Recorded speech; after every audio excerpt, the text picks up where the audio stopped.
Talk to me. Tell me what you see.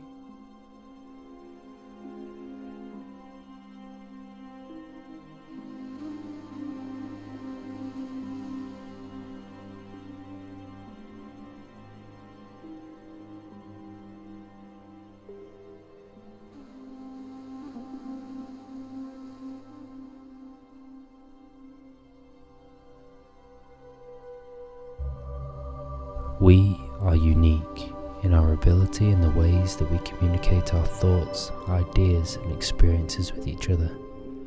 Our desire to share our stories first manifested with drawings, sculptures, paintings and books. And then came sound and film. These varying forms of artistic expression require skills of mastery that have continuously evolved with our technology. Never has the gap between the artist and the new tools available been stretched further apart. With the increasing pace of technology, each innovation takes us one step closer towards a lifelike hyperrealism on the screen. When wielded in the right hands, these innovations have pushed forward the practices of filmmaking. Sound, colour, superscope anamorphics, animatronics, digital, CGI, high resolutions, high dynamic range, and high frame rate.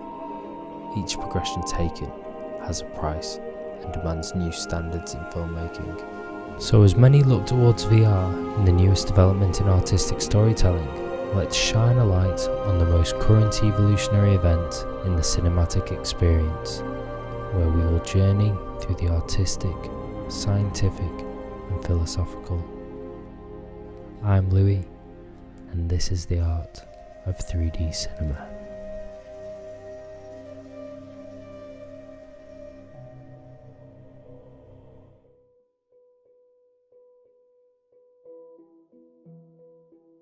Vision. We all see our very own constructed versions of reality. The world around us is captured by our own pair of stereoscopic cameras. Working in unison, they focus and converge on a small point of interest, recording only a fraction of detail from the wide field of view. It is then our imagination that paints the rest of the image, creating a full 3D space like a VFX house. And it is our memory that acts like an editor. Our mind is then past these images and works like a projectionist, playing our very own movie on the back of our minds. By default, we believe fully in our own version of reality. By deconstructing in this way, we can understand the nature of how we suspend disbelief, the hypnotic point where we submerge ourselves into another world. A feeling that some people claim can only truly be achieved from books. So here we find the conflict. Does the evolution towards hyperrealism in cinema give the mind and imagination less of that movie magic to create? This isn't a question that's exclusive to stereo cinema, but can be addressed to modern day cinema as a whole because of its relationship with new technology. That being said, I asked the question, so I will answer it after we have thoroughly explored stereo cinema. I'm going to show you some stereo 3D paintings, first in mono and then in stereo. Now I'd like you to try with each picture to be self-aware in how your eyes behave when it turns into stereo. Is there a difference in how you feel and what has been revealed?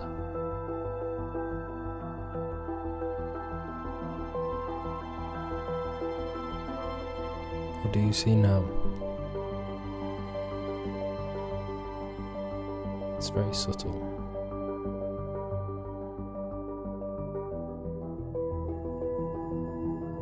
And this one is very busy. Going stereo now. What feeling does it give you? Where are your eyes attracted differently? Where are you drawn to an image?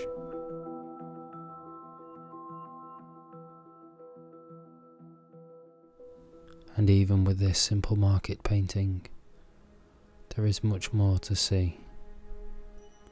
as we reveal the stereo. Where are you drawn? What's different now? For me, there is presence and a feedback loop to where I ask, where am I in relation to this image?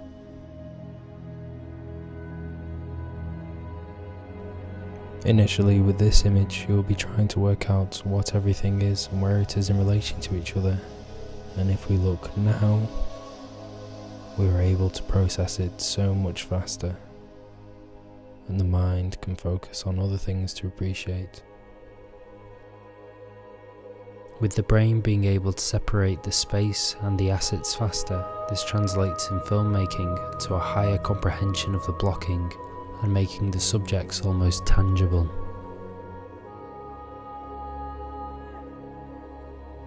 And with this painting, it may be hard to extract just where everything is in relation to each other due to the style and the muted palette, until the eyes can draw around the man and weave through the wires into the sky and back around through the building.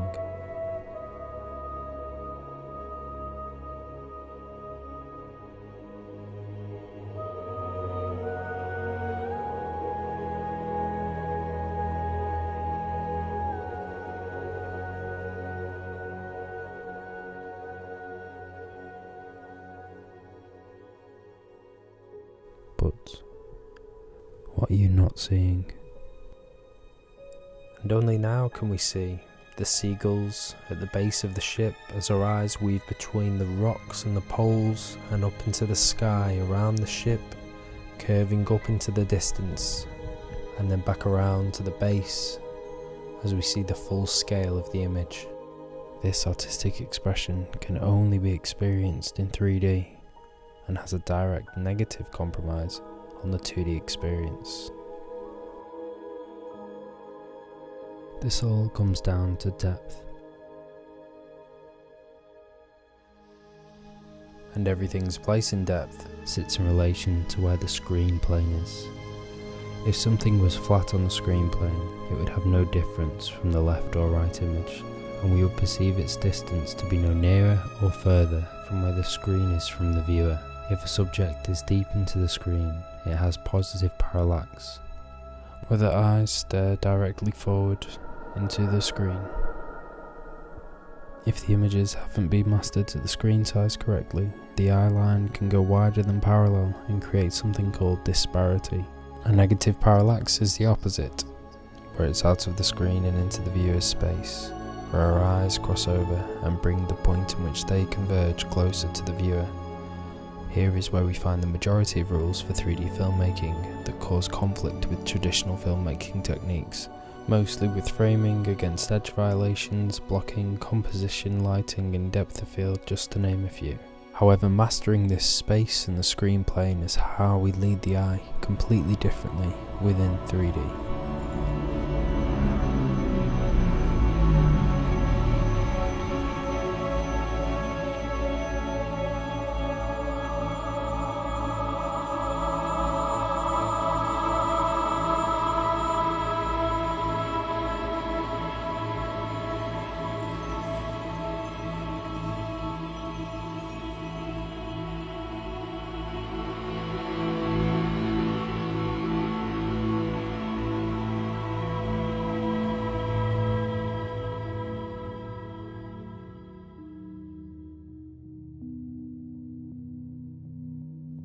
There is essentially two ways to create a film in 3D stereo.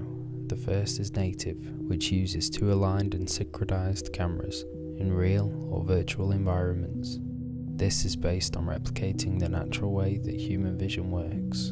And secondly, there is conversion, a process that mostly in its infancy, yet still to this day, yields inferior quality and accuracy in comparison to native stereo. Most of the complaints about 3D cinema come from the conversion side, where a 2D image is artificially dimensionalized, usually by rotoscoping, cutting the image apart and then placing it into 3D space and then filling in the gaps, or projecting the image onto a 3D environment using depth maps. It's constantly developing more and more accurate methods nowadays, but the handicaps still say the same, due to the nature of it being a part of the VFX process, where the work often goes to the lowest bidder. Too many cooks, too many teams of different people working on all the different elements and variations. That makes it more likely for the inconsistencies to appear. And the art, the accuracy, the vision, and the standards. I've spared most bad conversions from this video, so please don't assume on an odd occasion that I say something negative, that I'm criticising that clip. If I'm criticising a clip, then I will mention it by name, or it will contain Adam Sandler. The only two purposes this video has is to educate and appreciate the artistry. I'm now going to use, arguably, the strongest scene from Guardians of the Galaxy to demonstrate the inconsistencies and highlight the abnormalities that wouldn't be there if it was created natively and hadn't left the conversion process until the end. We're about to reveal her vulnerability in space. Her solitude is completely distracted by the space debris floating in front of the screen. The emotional value is heightened as he looks on, making a decision. He chooses to sacrifice himself to save her life. But this is distracted again by floating debris in front of the screen. This debris in 2D actually blends in with the colours, but as we know in 3D, our brain overwrites this, and as we detect it, it disrupts the emotional flow. Even if you look at her arm now, you'll notice that it sits at an odd angle to her body, which as humans, we recognise because we're just so sensitive to these things, the face and the human form. We can see the hair is distracting from his heroic space gip for oxygen. The hair's movement and its close proximity to us makes our eyes scan it, but the accuracy and detail that would have beauty is lost, withered down to an estimate. When the brain tries to read its volumetric data, it has to dismiss it from the null areas due to lack of information. Here is where the brain works the hardest, as the lighting reveals the ice forming on the skin. We can see how it seems to stand off the face when it should be level with the skin. So the brain corrects itself again, but when we look into the shadows, at the bottom right of the nose, it looks deeper than the skin. And although the mind can try to map the contours of the face as best as possible, the mind is even better at detecting false information. Even if it's only on the subconscious level that you reject this visual information, it's going to have a negative effect on the experience of the film. It goes against over 200,000 years of human evolution and beyond.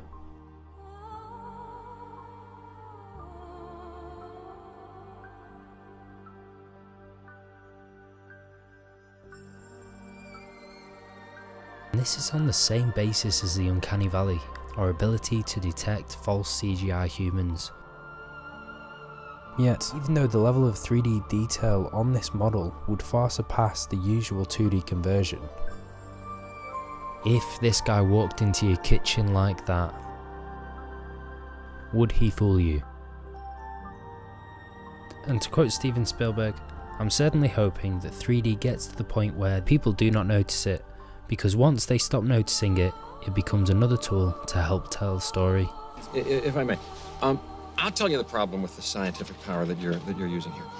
It didn't require any discipline to attain it. You know, you read what others had done, and you took the next step. You didn't earn the knowledge for yourselves, so you don't take any responsibility for it. You stood on the shoulders of geniuses to accomplish something as fast as you could, and before you even knew what you had, you patented it and packaged it and slapped it on a plastic lunchbox, and now you're selling it. You want to sell it. Well, I don't think you're giving us our due credit. Our scientists have done things which nobody's ever done before. Yeah, but your scientists were so preoccupied with whether or not they could, they didn't stop to think if they should. It's moments like these where we change the aspect ratio for a cheap effect, which only reinforces people's dismissal of 3D, and we can say that this is for children, but Pixar, that are undeniable masters of 3D, have the discipline never to do this kind of thing.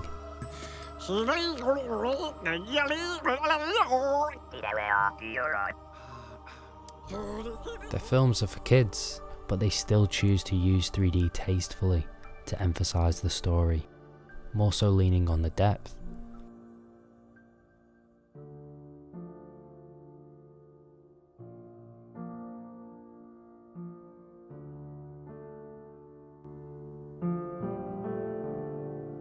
And with Doctor Strange we have the same targeted demographic as Guardians, yet its finest visual moments speak for themselves.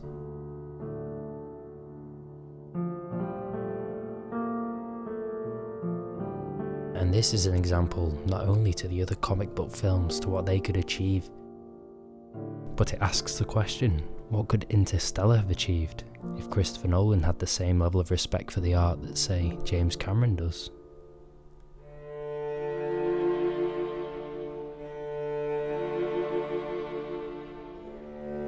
Titanic is a part of a healthy collection of conversions that take the advantage of having control over every pixel to a new level of immersion. When in the right hands, it can give an older film new life. The miniature model of the Titanic becomes larger than life and allows us to further feel the almost disgusting dread and horror as it slowly lifts its gross hull into the sky.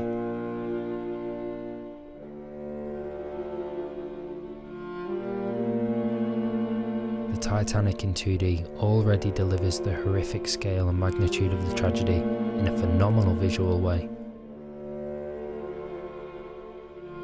It was a pioneering force in cinema and did the same again, raising the standards of 3D conversions.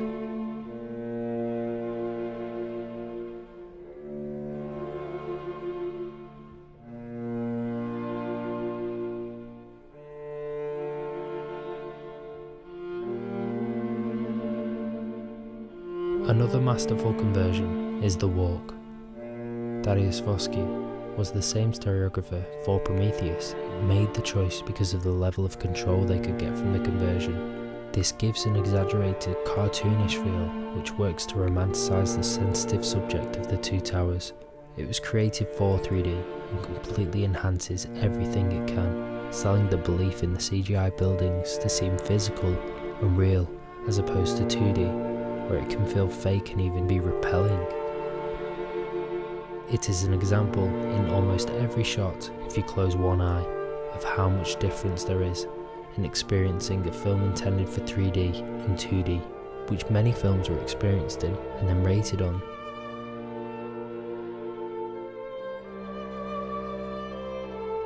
They chose to dimensionalize it in post because it gave them far more control, and they did an amazing job.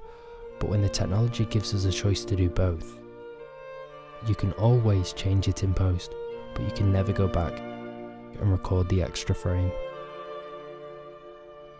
Another honourable mention is Mad Max. Because of the huge amount of compositing of separate elements, it was very easy for them to add detailed depth. Although it does challenge visual comfort, it is obvious that decisions have been made in the cinematography for the purpose of dimensionalization. This film stimulates and assaults the senses in a good way. The best example of how a conversion can bring an old film to an even higher level in my eyes is The Nightmare Before Christmas. The characters and environment transform into a life-sized land, allowing us to almost give them a new life, inviting us into the world, enhancing the experience so we can appreciate the masterful blocking and art direction from Tim Burton.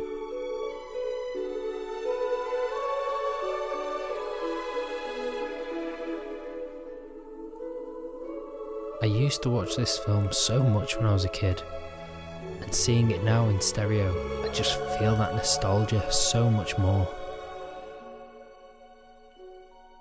It's such an amazing achievement, but almost completely underappreciated.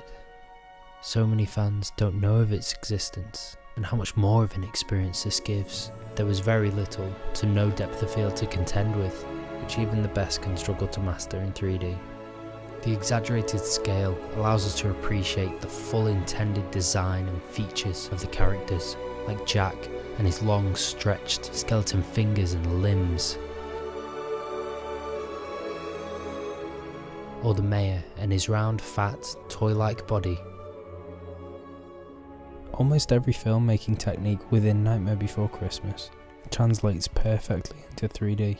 It's very difficult to extract the reason why, and if we just focus basically on how the film looks in 2D, We could compare it to an animation and a cartoon, and it's only when we give this volume and scale into this world that it becomes more than an image to us, and it becomes perceptually like a window into a living world. I believe that this is down to both the limitations and the control that they had in animating this. There is no motion blur or depth of field, and the lighting is more used to accentuate the textures rather than the depth. And it is all these limitations or conditions in the filmmaking that enable this to transcend the suspension disbelief barrier. I can't help but be sucked into this beautifully charming world. And this is an example and a proof that I present to contest that we feel more in 3D.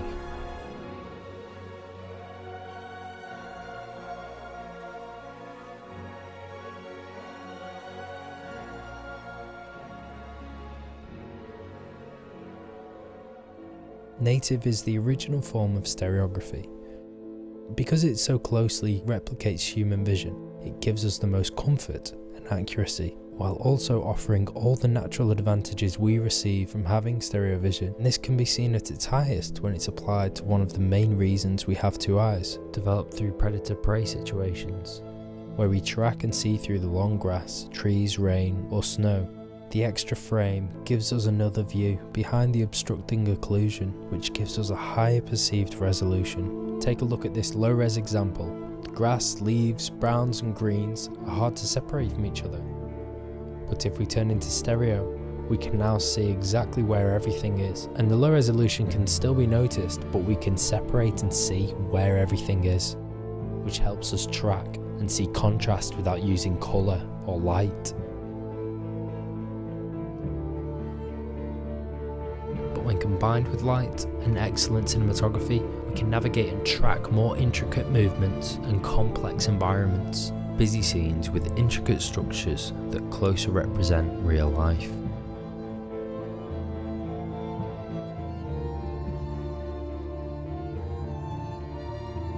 Which tends to be less common in traditional films because it can clutter and confuse the frame, but having this freedom in stereo expands the options far beyond the classical go-to rule of thirds composition.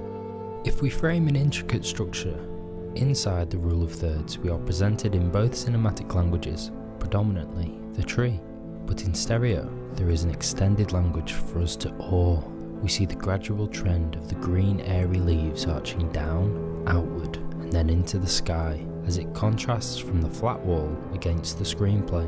If you have another intricate tree in a traditional composition again, and we add another traditional filmmaking technique, being the vertigo effect, the intention of the effect is magnified in stereo, and the perspective change has more of a visual impact, giving a narrative significance to the tree. And this effect works in harmony both in 2D and 3D.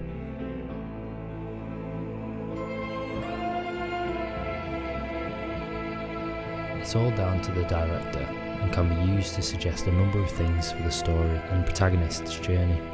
It could represent a shift, a transition, or say a reversal in their perspective or situation. It's essential that it's relative, serving the story, and it must be used with great deliberation in 3D because it's so exaggerated and obvious when the environment changes. By far the best advantage of native is how it gives an accurate perception of presence with physical form. It enhances CGI in so many ways. The native craft allows every pixel of the two images to give its own piece of depth detail, so that every individual strand of fur can have an accurate position inside the window that we look into. It's almost essential for this film to be viewed in 3D, for people to buy the CGI, because the fur on the bodies in 2D for the most part doesn't contain enough contrast or detail to show the shape and depth, and they prioritise the soft light that's needed for the scene rather than to hide the natural muted palette of the fur against the forest. There's not much separation that's achieved through the lighting of the scene, it is all achieved through the stereography. In stereo, the traditional cinematic language of compositional influences that are used to guide the eye can be changed in so many ways from the element of depth depending on the context of the scene. depth overpowers and leads the eye in the scene. Our eyes by default tend to usually scan the nearest object and then backwards from then on. This can relate to how we usually see scale in traditional films. And as Hitchcock put it, the bigger an object is, the more important it is. And the same can be true to the proximity that something has in depth.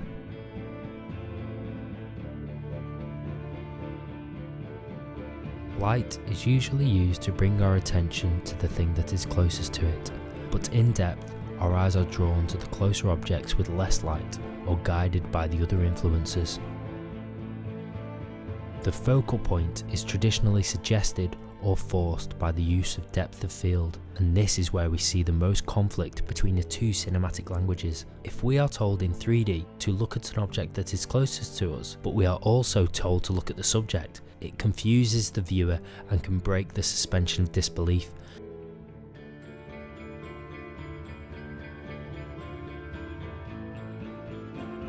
The mastering of this is usually down to the timing and using other influences in harmony, and in terms of depth of field, tend to use natural levels, especially in the negative space.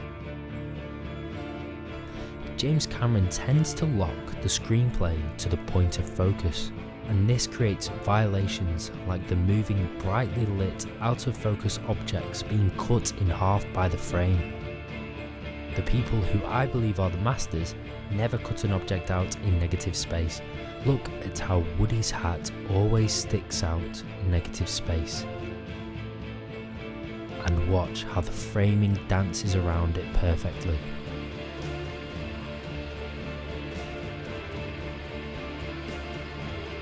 Movement is used like how a cat's eye reacts to a mouse. We chase the action around the frame, and the masters of this use motivated movement to guide the eye with the action simultaneous to the camera movement through scenes like these.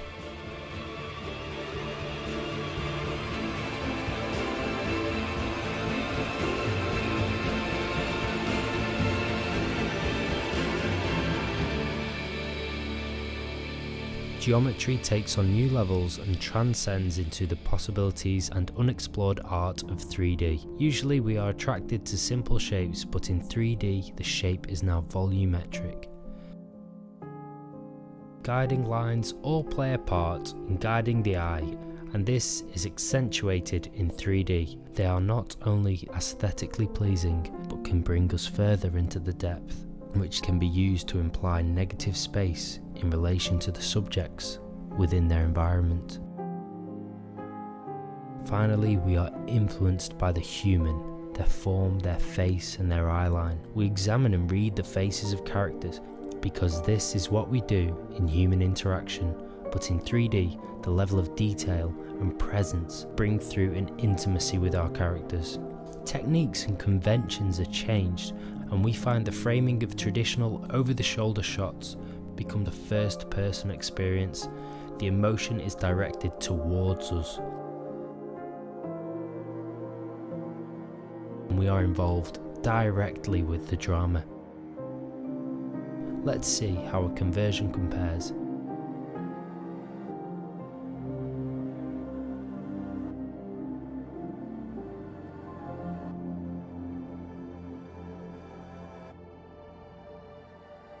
The blocking is enhanced, but the presence is less.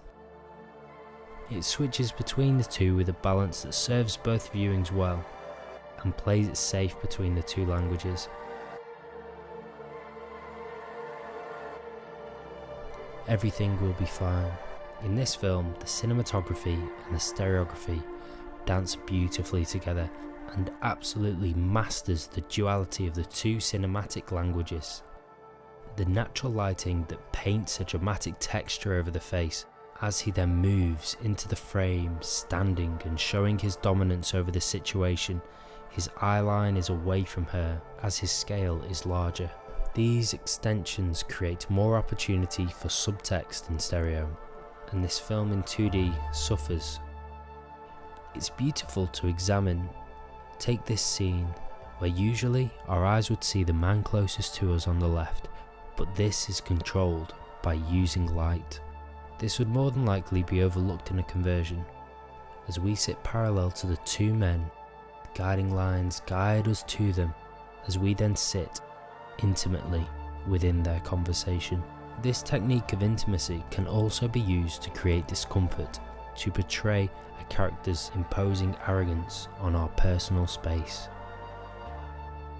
And again, we feel this in 3D, as opposed to seeing the two men standing closer to each other.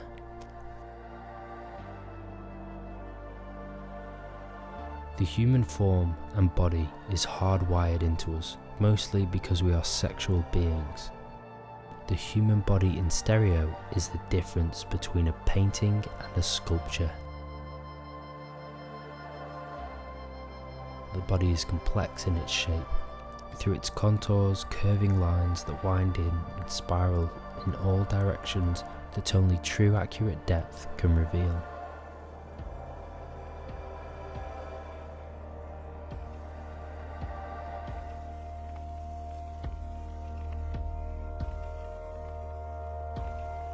Hyperreality and its effect on the suspension of disbelief. Cinema seems to be on a one-way trajectory towards hyperrealism, an uncanny representation of our perception of reality. It's constantly evolving with technology, the tools available to make our films with. However, this quest for capturing the real contradicts that everything in film is fake, including the acting, the situation, and even the story. It's all artificially constructed. We know this.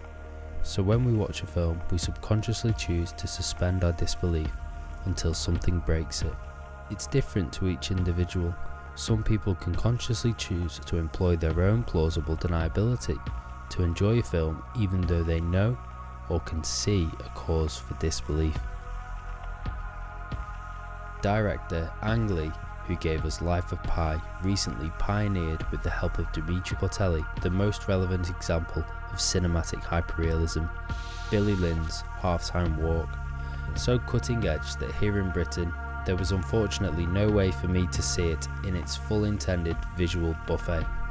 This film contains all of cinema's current offerings at 120 frames per second in 4K HDR and native stereo. Live action 120 frames a second enters a new level of persistence in motion that we are currently not accustomed to yet, and so we don't associate it with soap operas or online videos at 60 frames a second. And with cinema getting there first, it can hopefully claim a place in people's minds, like the unmistakable feel that 24 frames a second has.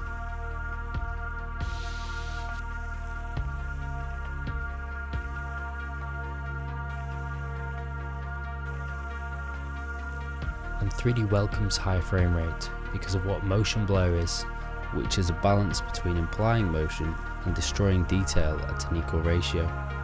However, this loss of detail is picked up and created by our mind's imagination, which has a direct feed into our belief system, and there it heightens our suspension of disbelief. It's like when you mishear somebody's reply or comment, and what you think you hear turns out to be the most comical genius response that anyone could have said. But it's just your misinterpretation was so instantaneous, it's like a live reflex of the mind. Now, motion blur in current CGI practices is used liberally to hide the fakery behind the artificial computer-generated imagery. And so this is our first example of where hyperrealism asks for a higher standard in other filmmaking practices, and it's common from all of the tools of hyperrealism, and there's even more just for high frame rate. The acting. Our subconscious is said to process 1,000 bits of information for every 1 bit of conscious, and a huge amount of body language and facial reading resides deep in this part of the brain. So now, with 120 frames a second, we are given the micro expressions that are so subtle they can appear and change within a millisecond.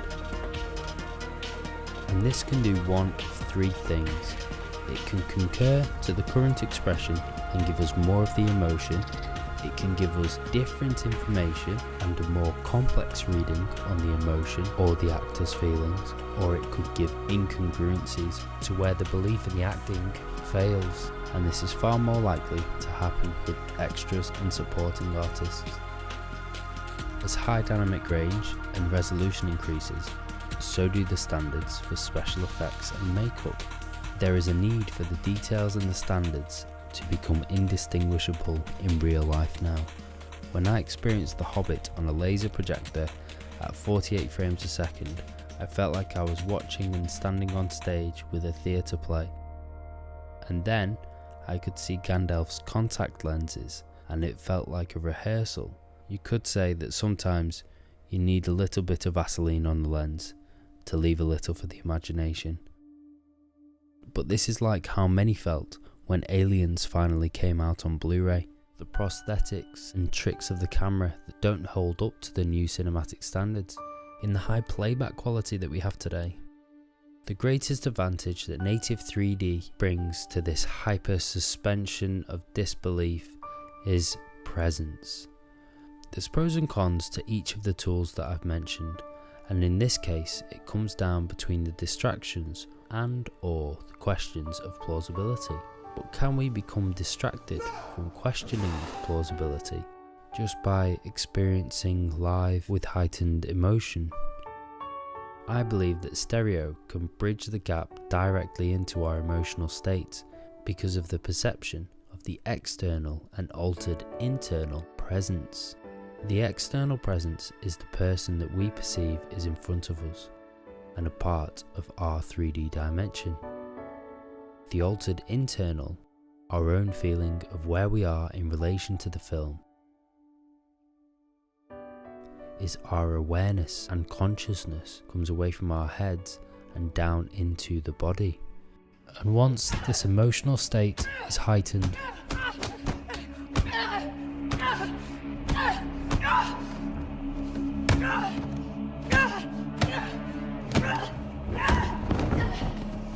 we question less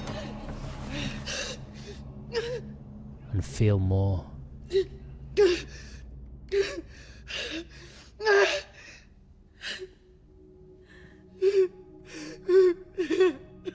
And yes, I've been a victim of this, maybe with this film, but so have many others. Many described Gravity in IMAX 3D as an out-of-body experience. Its fooling of the senses created a phantom sense of floating for some, and this is why I believe that 3D is the best tool for suspending disbelief.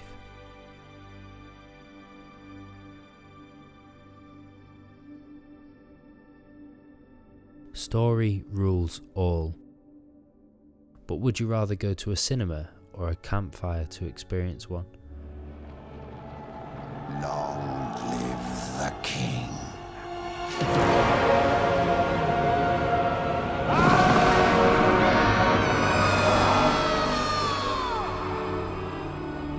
And now for my final words. My belief and ethos is to always align your truth to your craft, and inherently VR does not align to my truth.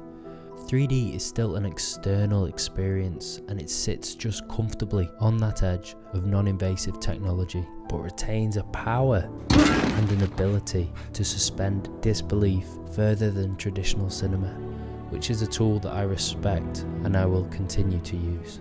It is still inside its infancy as an art form, and I hope from my own work and the continuing work of the other artists that I've shown you in this film serves to further the art. This is a one-of-a-kind video, and I believe to be the only 3D stereo video essay online. A creative decision essential to the future of 3D is exclusive content, and I couldn't have explained it in any other way. So I thank you, and I appreciate you watching this. If you have any questions, feel free to contact me on my details below, and I hope that this helps to push the art further and allow people to feel more and spread some truth. I'm Louis, and that was the art of 3D cinema.